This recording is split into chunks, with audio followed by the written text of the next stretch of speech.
Assalamualaikum everyone. Today our topic of debate is global power dynamics. हमने global power dynamics पे बहुत debate सुनी है और अभी 2023 में और 2024 ईयर में इस पे एग्ज़ाम में क्वेश्चन भी आ सकता है. अब ग्लोबल पावर डायनामिक्स है क्या? अगर ग्लोबल पावर डायनामिक्स की बात करूं तो ग्लोबल पावर डायनामिक्स को दो हिस्सों में डिवाइड किया जाता है, सॉफ्ट पावर और हार्ड पावर. अब सॉफ्ट पावर क्या है?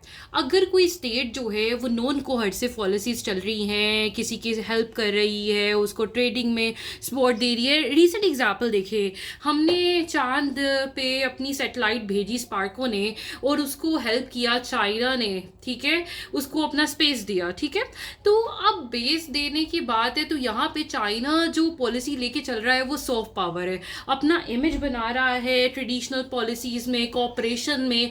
On the other hand hard power की क्या बात है? हार्ड पावर है कि कोई स्टेट जो है वो मिलिट्री यूज़ कर रही है अपने बेनिफिट्स अटेन करने के लिए, जैसे कि रशिया, जैसे कि आप इसराइल की एग्जांपल देखें, एंड इसके अलावा यूएस.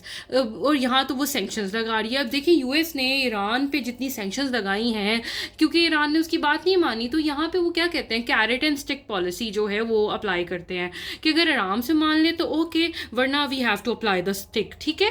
तो अब जो हमने हमारा फोकस है ना, अगर आप ये पूरे वर्ल्ड मैप पे देखें तो इस वर्ल्ड मैप पे आपको नज़र आ रहा है कि ये जो यूरोप है, इस यूरोप से सारी एनर्जी ट्रांजिशन जो है वो कन्वर्ट हो गई है एशिया के अंदर.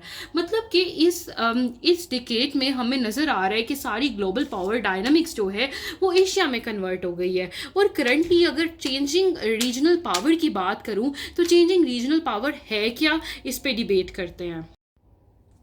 अच्छा जी, तो सबसे बड़ा चेंज जो हमें रीजनल पावर डायनामिक्स में नज़र आता है वो मल्टीलेटरलिज्म है. अगर मैं बात करूं ऑटोमन एम्पायर के कोलैप्स के बाद और वर्ल्ड वॉर 1 के बाद से, तो हमें नज़र आता है एक कॉन्सेप्ट जिसे हम यूनिलेटरलिज्म कहते हैं कि वर्ल्ड में अमेरिका जो है वो अपनी पावर को इन्फ्लुएंस कर रहा है और एक सोल पावर एंटिटी पूरे वर्ल्ड में जो है वो लीड कर रहा है. लेकिन now the world is changing. कैसे? मल्टीलेटरलिज्म हो रही है. एक तरफ ब्रिक्स है, रशिया है, चाइना की ग्रोइंग इकोनॉमी है, चाइना का BRI है, चाइना का अपने रूट्स को ईरान तक लेके जाना है, सऊदीया का चाइना के साथ ट्रेडिंग करना है.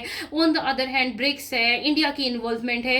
तो यहाँ पे हमें नजर आ रहा है कि except USA there are lots of the regional actors जो कि अपनी इन्वॉल्वमेंट वर्ल्ड पॉलिटिक्स में कर रहे हैं.